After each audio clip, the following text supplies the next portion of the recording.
देखिए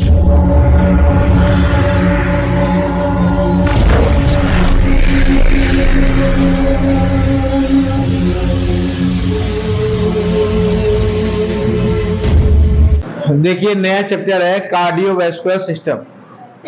ठीक है, इस चैप्टर की पहले हम लोग समझ लेते हैं कि ये चैप्टर आके पढ़ना क्या है। इस चैप्टर में इस चैप्टर का इंट्रोडक्शन क्या है, हमें इस चैप्टर की इंपॉर्टेंस क्या है। ठीक है, ये सारी चीजें आज हम लोग समझ लेंगे अच्छे से। देखो भैया, एक सिंपल सी बात समझो। ठीक है, जैसे फॉर एग्जाम्पल अगर आपसे हम कहें कि अगर आपको यहां से किसी दूसरे स्थान पर जाना हो, ठीक है, फॉर एग्जाम्पल आपको यहां पर आप कर्रा कॉलेज पर प्रेजेंट हैं, यहां से अगर आपको जाना हो, बनारस जाना हो या जौनपुर जाना हो या लखनऊ जाना हो, तो आप क्या करोगे? आप बिल्कुल किसी न किसी संसाधन का प्रयोग करोगे, है ना। कोई ना कोई ऐसा ट्रांसपोर्ट सिस्टम आप ढूंढोगे जिससे आप आसानी से पहुंच जाओ, है कि नहीं। तो यानी आप यहां से बस पकड़ सकते हो, या यहाँ से आप रेलवे यूज कर सकते हो, या आप यहां से फ्लाइट यूज कर सकते हो। आपके पास तीनों साधन अवेलेबल है, ठीक है। या फिर आप आदि मानव की तरह पैदल भी जा सकते हैं, है ना। वो हाँ, ये सब आपके ऊपर उपलब्ध है। या राजा महाराजाओं की तरह रानियां जो होती थी वो डोली में बैठ के जाती थी, या राजा महाराजा जो होते घोड़े या फिर जो उनके रथ होते थे उनका प्रयोग करते थे। आप वैसे भी जा सकते हैं, है कि नहीं। बात को समझो ध्यान से। तो कहने का मतलब ये है, आपका पर्पस क्या है? जाना। वो किसी मेथड से जाया जाए, है ना। वैसे ही ठीक उसी प्रकार आपके बॉडी में अगर किसी पदार्थ को, किसी सबस्टेंस को एक प्लेस से दूसरे प्लेस तक जाना है, तो उसके भी जाने के लिए, उसको भी जाने के लिए कोई ना कोई ट्रांसपोर्ट सिस्टम होना चाहिए या नहीं होना चाहिए? होना चाहिए ना। सिंपल सी बात समझ में आई। फॉर एग्जाम्पल आपने फूड लिया, फूड को आपने डाइजेस्ट किया। डाइजेशन कहां हुआ? माउथ, बकल कैविटी में हुआ, आपके स्टोमक में हुआ, आपके इंटेस्टाइन में हुआ। अब वहां से फिर एब्जॉर्प्शन हो गया, कहां चला गया? वह आपके बॉडी के हर सेल में गया। तो आपके इंटेस्टाइन से बॉडी के हर सेल में वह जो फूड मटेरियल पहुंचा, तो किसी न किसी ट्रांसपोर्ट के द्वारा ही तो पहुंचा होगा, कि बस निकल कर पहुंच गया? पहुंचा होगा ना, किसी न किसी ट्रांसपोर्ट द्वारा पहुंचा होगा। या फिर ऐसे समझ लीजिए, आप एयर लेते हैं और आप जानते हैं कि आपके बॉडी को चलने के लिए क्या चाहिए? एनर्जी चाहिए कि नहीं चाहिए? चाहिए। अब एनर्जी के लिए क्या होना चाहिए? रिस्पायरेशन होना चाहिए ना। और रिस्पायरेशन के लिए क्या चाहिए आपको? ऑक्सीजन। अब ऑक्सीजन आपने लिया एयर से और वो आपके लंग्स में भरा, और लंग्स से बॉडी के हर एक सेल में पहुंच रहा है ऑक्सीजन। कैसे? ये बात समझिए, किसी किसी ट्रांसपोर्ट सिस्टम का प्रयोग कर रहा है नहीं कर रहा है। वैसे ही समझ लीजिए, जैसे आपके बॉडी में बहुत सारे हार्मोन्स रिलीज होते हैं, तो वह हार्मोन्स आपके बॉडी में जहां पर भी रिलीज होंगे, उसको जहां पर भी टारगेट पॉइंट पे जाकर काम करना है, उसके लिए किसी किसी ट्रांसपोर्ट सिस्टम की रिक्वायरमेंट होगी कि नहीं होगी? होगी ना। तो कहने का क्या मतलब है?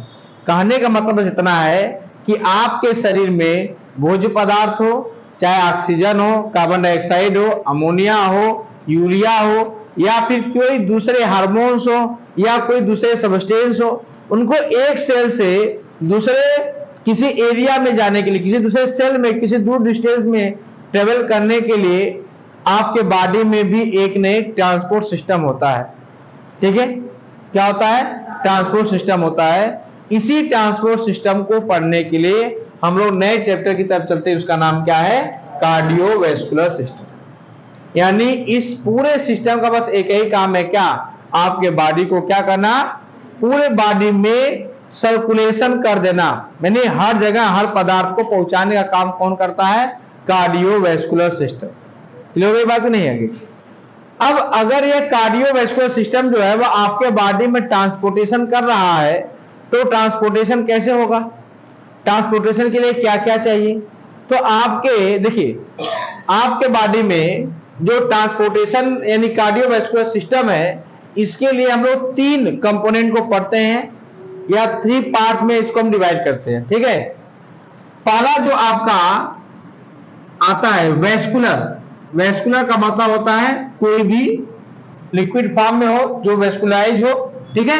तो यहां पर हम किसकी बात करेंगे भैया, ब्लड की। किसकी बात करेंगे, ब्लड, ठीक है। यहां पर हम किसकी बात करेंगे, ब्लड की, क्योंकि ब्लड फॉर्म क्या है, लिक्विड है, ठीक है, वेस्कुलर है। दूसरा जो है, ब्लड है तो कहां बहेगा, ब्लड को मूव करना चाहिए ना, तो ब्लड कहां मूव करेगा, हाँ वेसल्स में, तो हम इसको कहेंगे ब्लड वेसल्स। क्या कहेंगे, ब्लड वेसल्स, ठीक है, ब्लड वेसल्स कह देंगे।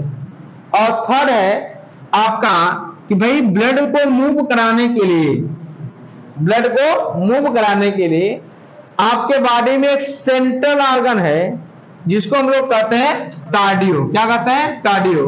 कार्डियो का मतलब होता है हार्ट। क्या होता है, हार्ट। तो आपका जो कार्डियोवैस्कुलर सिस्टम है वह 3 कंपोनेंट से मिलकर बना हुआ है।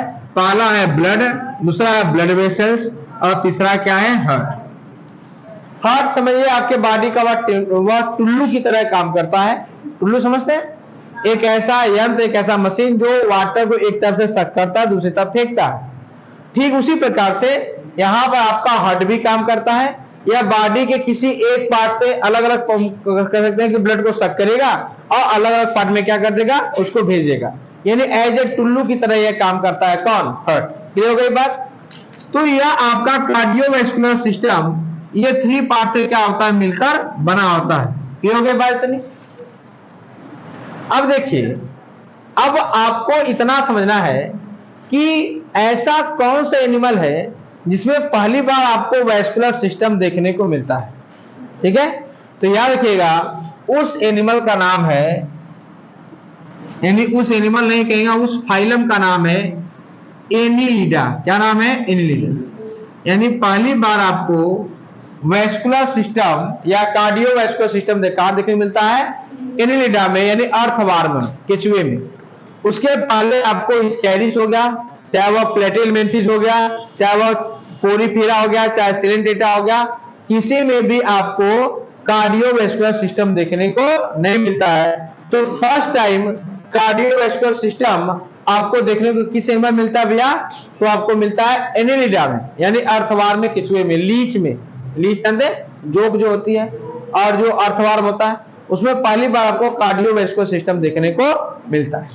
समझ में बात नहीं, कोई दिक्कत इसमें नहीं ना, क्लियर हुआ। इसके बाद आप देखेंगे कि आपके एनिलिडा में है, आपके आर्थ्रोपोडा में भी क्या है, वैस्कुलर सिस्टम है, ठीक है। बस में आई बात नहीं, क्या है, वैस्कुलर सिस्टम है। अच्छा, आपको एक बात बता दें, एनिलिडा में वैस्कुलर सिस्टम जो होता है वो होता है ब्लड। क्या होता है, ब्लड। लेकिन आर्थ्रोपोडा में आपका जो वैस्कुलर सिस्टम होता है वो होता है लिम्फ। क्या होता है, लिम्फ। और ह्यूमन में ब्लड के साथ साथ लिम्फ भी पाया जाता है। क्या पाया जाता है, लिम्फ भी पाया जाता है, ठीक है। तो यहां पर आर्थ्रोपोडा में वैस्कुलर सिस्टम क्या है, लिम्फ है, ठीक है। इसके बाद आप आ जाइए कहां, इकाइनोडर्म मोलस्का में। तो मोलस्का में भी क्या पाया जाता है, वैस्कुलर सिस्टम पाया जाता है। समझ में बात नहीं है। आपके इकाइनोडर्मेटा में भी क्या पाया जाता है, वैस्कुलर सिस्टम। मतलब एनिलिडा के बाद जितने भी फाइलम आप पढ़ेंगे, हर फाइलम में क्या प्रेजेंट है, वैस्कुलर सिस्टम प्रेजेंट है, ठीक है। एनिलिडा के पहले आपको किसी में भी कार्डियोवैस्कुलर सिस्टम देखने को नहीं मिलेगा। समझ में बात नहीं, क्लियर हुआ, कोई दिक्कत नहीं ना, समझ में बात नहीं है। अच्छा, अब देखिए, जब हम बात करेंगे ब्लड की और ब्लड वेसल्स की और हार्ट की, तो इस तरीके से समझिए कि अगर ये तीनों आप अच्छे से पढ़ लिए तो आपको प्रॉपर नॉलेज हो जाएगा कि आपका वैस्कुलर कार्डियोवैस्कुलर सिस्टम क्या है और कैसे फंक्शन करता है, ठीक है। इसका क्या, अगर आपसे कोई पूछे कि इसका क्या मेन पर्पज है, तो सीधे कह दीजिए कि हमारे बॉडी में किसी भी सबस्टेंस के ट्रांसपोर्टेशन के लिए जिम्मेदारी कौन उठाया है, कार्डियोवैस्कुलर सिस्टम। इसका बस यही जिम्मेदारी है, ठीक है, कि क्या करना, ट्रांसपोर्टेशन करना। और हाँ, एक जिम्मेदारी इसकी और है, अगर फॉर एग्जांपल आपके ब्लड में कोई ऐसा माइक्रोब्स आ जाए जो आपके बॉडी को हार्मफुल करना चाहता है, तो उस माइक्रोब्स को किल करना, या कर दीजिए कि आपके बॉडी को इम्यून प्रोवाइड करना भी किसका काम है, इसी कार्डियोवैस्कुलर सिस्टम का ही काम है। समझ बात है, आपके बॉडी को इम्यून प्रोवाइड करना भी किसका काम होता है, इसी कार्डियोवैस्कुलर सिस्टम का काम होता है। समझ में आई बात नहीं है। तो देखिए यहाँ पर एनिलिडा, ऐसे ये सब हो गया, क्लियर। चलिए और चलते हैं किसकी तरफ भैया, पहला सिस्टम क्या होगा? ब्लड। क्या होगा? ब्लड। अब हम लोग ब्लड की तरफ देखते हैं, ब्लड क्या है। ठीक है, ब्लड क्या है हम लोग इसके बारे में देखेंगे। देखिए भैया, आपके पूरे बॉडी मास का, जितना भी बॉडी का वेट है, मास है, उसका लगभग 8%, कितना परसेंट? 8% क्या पाता है? ब्लड होता है। क्या पाता है? ब्लड। आपके बॉडी का 8% क्या होता है? ब्लड होता है। क्लियर हो गई? थोड़ा सा मार्कर ले लीजिएगा, इंक भर। ठीक है, तो आपके बॉडी का 8% कितना होता है भैया? आपका ब्लड होता है। आपके बॉडी मास का 8% क्या होता है? ब्लड होता है। क्लियर हो गई बात? अब दूसरी बात देखिए क्या होती है कि इस ब्लड में, इस ब्लड का अमाउंट कितना होता है। ठीक है, तो याद रखना, अगर एक पर्सन जो हेल्थी है यानी 75 kg का है, तो उस व्यक्ति में अप्रोक्सीमेटली 5 to 6 लीटर ब्लड पाया जाता है, 5 से 6 लीटर। ठीक है, और आपका ब्लड जो होता है, इसका पीएच कितना होता है? हाँ, तो इसका पीएच अप्रोक्सीमेटली 7.3 से लेकर 7.4 माना जाता है। यानी ये आपका जो कह सकते हैं कि आपका जो ब्लड होता है वो कैसा होता है, उसका पीएच कैसा होता है? बेस होता है। क्लियर? कैसा होता है? बेसिक होता है, हल्का बेसिक होता है, ज्यादा नहीं। से यार इसको आपने कभी कभी देखा होगा, जब आप छोटे रहे होंगे तो शायद अगर कभी कट जाता है फिंगर उंगर, उंगली, तो लोग कहते हैं कि भैया खून बाहर न जा पाए, तो उस उंगली को या ऐसे जो कि अंदर कर लेते हैं। तो आपने देखा होगा हल्का हल्का थोड़ा सा क्या लगता है ना, खारा लगता है, क्योंकि उसमें साल्ट भी होता है ना, लवण होते ही नहीं होते हैं, साल्ट होते हैं। और आपका कैसा ब्लड होता है भैया? बेसिक नेचर में। क्लियर हुआ? तो 8% पूरे टोटल बॉडी वेट का है। 75 kg कितना होगा? 5 to 6 लीटर। पीएच कितना होगा? 7.3 से 7.4। क्लियर हो गई बात? और एक यह ब्लड कितने कंपोनेंट से मिलकर बना होता है भैया? आपका जो ब्लड होता है वो कितने कंपोनेंट का बना होता है? हाँ, तो आप देखोगे कि आपका जो ब्लड होता है वो मेनली 2 कंपोनेंट से मिलकर बना होता है। ठीक है भैया, कितने कंपोनेंट से? 2। पहला जो कंपोनेंट होता है वो होता है आपके सेल्स। क्या होते हैं? सेल्स। पहला जो कंपोनेंट होता है वो क्या होता है? सेल्स। और दूसरा जो कंपोनेंट होता है वो होता है आपका प्लाज्मा। क्या होता है? प्लाज्मा। तो जो आपका प्लाज्मा वो कितना परसेंट होता है भैया? 55%। कितना होता है? 55%। और जो सेल होता है वो कितना होता है? 45%। कितना होता है? 45%। तो सेल के जो नंबर होते हैं वो होते हैं 45%, और प्लाज्मा कितना होता है भैया? 55%। अब देखते हैं हम लोग कि प्लाज्मा का कंपोनेंट क्या है, क्या किससे किससे प्लाज्मा मिलकर बना है। तो प्लाज्मा मिलकर बना भैया, याद रखना, 90 to 92%, यानी 90 से लेकर 92%। क्या है इसमें? वाटर यानी H2O है। यानी प्लाज्मा में हाई अमाउंट आप क्या प्रेजेंट है? हाँ, वाटर प्रेजेंट है। ठीक है, इसके बाद इसमें आपका प्रेजेंट है प्रोटीन। क्या प्रेजेंट है? प्रोटीन। कौन कौन से प्रोटीन होते हैं? तो 3 प्रोटीन बहुत सारे होते हैं, आपको 3 प्रोटीन नाम रखने हैं। पहला आपका प्रोटीन है एल्बुमिन। क्या नाम है? एल्बुमिन। इसका काम होता है ऑस्मोटिक प्रेशर मेंटेन करना। क्या करना? ऑस्मोटिक प्रेशर मेंटेन करना। दूसरा होता है ग्लोब्यूलिन।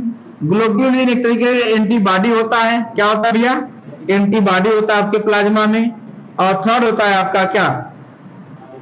फिब्रिनोजेन। क्या होता है? फिब्रिनोजेन। यह प्रोटीन जो होता है वो ब्लड क्लॉटिंग में, किसमें? ब्लड क्लॉटिंग में क्या करता है भैया? सहायता करता है। कौन? फिब्रिनोजेन। क्लियर हो गया?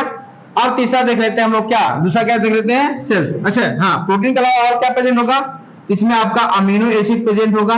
ठीक है, इसमें आपका ग्लूकोज प्रेजेंट होगा। इसमें कुछ कार्बन मात्रा में कार्बन डाइऑक्साइड प्रेजेंट होगा। इसमें और क्या प्रेजेंट होगा? ऑक्सीजन प्रेजेंट होगा। इसमें हार्मोन्स प्रेजेंट होगा। समझ में बात नहीं? ये सारे क्या बहुत सारे क्या होंगे? इलेक्ट्रोलाइट्स होंगे, आयंस होंगे। ये सब कहाँ प्रेजेंट होते हैं भैया? आपके प्लाज्मा। समझ में बात नहीं? अब देखिए दूसरा क्या है? सेल्स। जब हम सेल्स की बात करेंगे, यहाँ पर कितने टाइप के सेल्स होते हैं भैया? 3 टाइप्स के। पहला जो सेल होता है उसका नाम होता है आरबीसी। दूसरा जो सेल होता है उसका नाम होता है डब्ल्यूबीसी। और तीसरा जो सेल होता है उसका नाम क्या होता है? प्लेटलेट्स। क्या होता है? प्लेटलेट्स। क्लियर हुआ? आरबीसी, देखो आरबीसी का नाम क्या है भैया? Red blood cell. क्या नाम है? Red blood cell. आरबीसी का जो नाम है वो क्या है? रेड ब्लड सेल नाम है। ठीक है, इसी आरबीसी को हम लोग एक नाम और देते हैं, आरबीसी, या इसी को आप कहिए इरिथ्रोसाइट। क्या कहिए? इरिथ्रोसाइट। अच्छा, एक बात आप पहले समझ लीजिए कि यह जो ब्लड है, आपको समझ में आ रहा है कि ब्लड में दो कंपोनेंट, एक है सेल, एक क्या है? प्लाज्मा। प्लाज्मा तो वाटर में प्रोटीन ये सब सॉल्वर कर दिया, आपका प्लाज्मा बन गया। ठीक है, कोई दिक्कत नहीं है। ठीक है, एक वर्ड बड़ा फेमस आता है, आपके एग्जाम में पूछ भी सकता है, सीरम क्या होता है? तो आपसे अगर कोई पूछे कि सीरम क्या है, तो आप सीधे कहिए कि plasma, blood plasma without clotting factor. यानी आप ब्लड के प्लाज्मा में से क्लॉटिंग फैक्टर निकाल दीजिए, तो जो बचेगा वो क्या हो जाएगा? उसका सीरम कहलाएगा। ठीक है, तो सीरम क्या है? Plasma without clotting factor. ठीक है, जो ब्लड प्लाज्मा है उसमें से आप क्लॉटिंग फैक्टर को निकाल लीजिए, तो जो बचेगा वो क्या हो जाएगा भैया? सीरम हो जाएगा। क्लियर? कोई दिक्कत नहीं ना? अब देखिए आगे बात आती है कि ब्लड में प्लाज्मा इजीली बन जाता है, लेकिन ये ब्लड के सेल्स कहां बनते हैं? ब्लड के सेल्स कहां बनते हैं? और ब्लड के लिए हम लोग वर्ड यूज करते हैं हीमो। क्या यूज करते हैं? हीमो। ठीक है, क्या यूज करते हैं? हीमो। तो ब्लड बनने की प्रक्रिया को हम लोग कहते हैं हीमोपोएसिस। क्या कहते हैं? हीमोपोएसिस। हीमोपोएसिस का मतलब होता है फॉर्मेशन ऑफ ब्लड। आपके बॉडी में ब्लड बनने की प्रक्रिया को हम लोग क्या कहते हैं? हीमोपोएसिस कहते हैं। और ये हीमोपोएसिस होता कहां है? यानी ब्लड बनता है कहां बॉडी में? तो बॉडी में ब्लड बनता है कहां पर? कहां बनता है बताओ? हाँ, बोन मैरो में। कहां बनता है? Bone marrow. यानी बोन मैरो क्या होता है? तो याद रखना, बोन के अंदर आप देखोगे कि बोन का ये ऐसा बोन होता है, तो बोन के अंदर ये जो पूरा जगह दिख रहा है ना, इसमें खोखला होता है अंदर से। इसमें कुछ मांसल, कुछ मस्कुलर स्ट्रक्चर प्रेजेंट होता है, जिसको हम लोग कहते हैं बोन मैरो। क्या कहते हैं? Bone marrow. Bone marrow two types होते हैं, एक होता है रेड, एक होता है येलो। क्या होता है? रेड होता है, क्या होता है? येलो। इसको होता है रेड बोन मैरो, इसको कहते हैं येलो बोन मैरो। ठीक है, तो ब्लड का फॉर्मेशन कहां होता है भैया? रेड बोन मैरो में होता है। कहां होता है? रेड बोन मैरो में होता है। और जब आपकी बॉडी यंग रहती है, जब आप नए रहते हो, है ना, 8 साल, 10 साल, 15 साल, 20 साल तक, तो क्या होता है? आपके बॉडी में रेड बोन मैरो की मात्रा ज्यादा होती है, और उस समय आपके बॉडी में ज्यादा ब्लड बनता है, जिससे आप हमेशा एकदम यंग दिखते हो, तरोताजा दिखते हो। ठीक है, और जैसे जैसे आपकी एज बढ़ती जाती है, red bone marrow convert in the yellow bone marrow में। ठीक है, और जैसे जैसे वो कन्वर्ट होता है, यानी रेड बोन मैरो की मात्रा कम होती जाती है, और जब रेड बोन मैरो की मात्रा कम होगी, क्लियर हुआ, तो क्या होगा? आपके बॉडी में ब्लड बनना क्या हो जाएगा? धीरे स्लो हो जाएगा, कम मात्रा में ब्लड बनेगा, और जैसे जैसे कम होता चला जाएगा, आपके चेहरे की जो निखार होगी वो धीरे धीरे क्या हो जाएगी? कम होती चली जाती है। समझ में आती है? के बाद आप जैसे 22-23 साल क्रॉस करोगे, आपके चेहरा डाउन होना प्रारंभ हो जाता है, यानी बदल जाता है, उतनी लाइट चेहरे पर आ नहीं जाती है। इसके पीछे रीजन क्या है? क्योंकि आपके बॉडी में ब्लड बनना क्या हो गया? धीरे धीरे क्या हो गया? कम हो रहा है ना? बात समझ में आई नहीं? इसलिए क्या होता है, आपके चेहरे पर उतना अच्छा लाइट या चमक नहीं रहता जितना कि इसके पहले रहता है। ये बात समझ में आई? बात ही नहीं है, आया ना? इसके पीछे रीजन क्या है? ब्लड का प्रॉपर आपके बॉडी में नहीं बन पाना। ठीक है, क्योंकि रेड किस में बन जाता है? येलो बोन मैरो में। समझ में बात ही नहीं? तो ब्लड बनने की प्रक्रिया को हम लोग क्या कहते हैं? हीमोपोएसिस। और ये कहां बनता है? बोन मैरो में। बोन मैरो में किस बोन मैरो में? रेड बोन मैरो में। समझ में बात ही नहीं? क्लियर हो गया इतनी बात? अब देखिए आरबीसी को हम लोग कहते हैं इरिथ्रोसाइट। क्या कहते हैं? इरिथ्रोसाइट। और आरबीसी के बनने की प्रक्रिया को हम लोग कहते हैं इरिथ्रोपोएसिस। क्या कहते हैं? आरबीसी के बनने की प्रक्रिया को हम लोग क्या कहते हैं? इरिथ्रोपोएसिस कहते हैं। समझ में आई बात की नहीं? क्या कहते हैं? इरिथ्रोपोएसिस कहते हैं फॉर्मेशन ऑफ आरबीसी को। क्लियर हो गई बात? कहां बनेगा? वही रेड बोन मैरो। क्लियर हुआ? अब देखिए, अगर आपसे कोई पूछे कि आरबीसी में आखिर आरबीसी है क्या? आरबीसी है क्या? आरबीसी का शेप क्या है? तो आप सीधे कहिए कि आरबीसी का शेप होता है बाइकनकेव। कैसा होता है? बाइकनकेव। बाइकनकेव का मतलब समझ लीजिए इस तरीके का कि हाँ कि एक टिकिया होता है जो दवा होती है, दवा में जो टिकिया आती है, दवा की टिकिया लेकिन दो तरफ से बीच में क्या हो, दबी हो, दो तरफ बीच से क्या हो, दबी हो, तो वही आपका क्या है, आरबीसी है। क्लियर हुआ? तो आरबीसी का शेप कैसा होता है, बाइकनकेव होता है। कैसा होता है, बाइकनकेव होता है। क्लियर? और यह आरबीसी जो है, आरबीसी समझिए बस एक प्लाज्मा मेम्ब्रेन से घिरा हुआ एक थैला है। क्या है? प्लाज्मा मेम्ब्रेन से घिरा हुआ क्या है, थैला है। इसमें कोई भी सेल ऑर्गेनेल्स, चाहे माइटोकॉन्ड्रिया हो, चाहे आपका गाल्जी बॉडी हो, ईआर हो, चाहे आपका न्यूक्लियस हो, कोई भी सेल ऑर्गेनेल्स वहां पर क्या होता है, प्रेजेंट नहीं होता है। यानी all cell organelles are absent in the RBC. ये हुआ? तो आरबीसी क्या होता है, हाँ वहां पर क्या होता है, एब्सेंट होता है। क्या सेल ऑर्गेनेल्स क्या होता है, एब्सेंट होता है। क्लियर हो गई बात? तो आरबीसी का शेप कैसा होता है भैया, बाइकनकेव होता है इस तरीके से। और ये हो गया प्लाज्मा मेम्ब्रेन, और प्लाज्मा मेम्ब्रेन का बना हुआ ये क्या है, बस ये थैला है। ठीक है? जिसके अंदर भरा होता है एक विशेष प्रकार का केमिकल, जिस केमिकल को हम लोग कहते हैं क्या, हीमोग्लोबिन। क्या कहते हैं, हीमोग्लोबिन। इस केमिकल को हम लोग कहते हैं क्या, हीमोग्लोबिन। यानी अगर आपसे कोई पूछे कि आरबीसी क्या है, तो आप सीधे कहिए आरबीसी एक सेल है जिसमें क्या भरा होता है भैया, हीमोग्लोबिन। बस, इससे ज्यादा कुछ बताने की जरूरत नहीं। अगर आपसे कोई पूछे हीमोग्लोबिन क्या है, तो कह दीजिए हीमोग्लोबिन एक पिगमेंट है। क्या है, पिगमेंट है। ठीक है? जिसके वजह से आपके ब्लड का कलर कैसा आता है, रेड। और यह हीमोग्लोबिन कहां प्रेजेंट होता है भैया, आरबीसी में। कहां प्रेजेंट होता है, आरबीसी में। अब यह जो हीमोग्लोबिन है, यह दो कंपोनेंट से मिलकर बना होता है। एक कंपोनेंट होता है हीम। क्या होता है, हीम। ठीक है? और दूसरा जो कंपोनेंट होता है वो होता है ग्लोबिन। क्या होता है, ग्लोबिन। ठीक है? हीम जो है वो क्या है, पिगमेंट है। क्या है, पिगमेंट है। और ग्लोबिन क्या है, प्रोटीन है। क्या है, प्रोटीन है। और दोनों मिलते हुए क्या बन जाता है, हीमोग्लोबिन। ठीक है? और इस हीमोग्लोबिन का काम क्या होता है, इस हीमोग्लोबिन का बस एक कार्य याद रखिए, वो क्या, ट्रांसपोर्टेशन ऑफ गैस। क्या भैया, ट्रांसपोर्टेशन ऑफ गैस। किन गैस की हम बात कर रहे हैं, यहां पर हम दो गैस की बात करें भैया, ऑक्सीजन और कार्बन डाइऑक्साइड। यानी यह ऑक्सीजन और कार्बन डाइऑक्साइड दोनों को ट्रांसपोर्ट करता है। ऑक्सीजन को ट्रांसपोर्ट करने के लिए यह बनाता है ऑक्सी हीमोग्लोबिन, और कार्बन डाइऑक्साइड को ट्रांसपोर्ट करने के लिए क्या बनाता है, कार्बोक्सी हीमोग्लोबिन। क्या बनाता है, कार्बोक्सी हीमोग्लोबिन बनाता है। कौन, haemoglobin react with O2 and CO2। हो गई बात? इतनी बात समझ में आई नहीं है?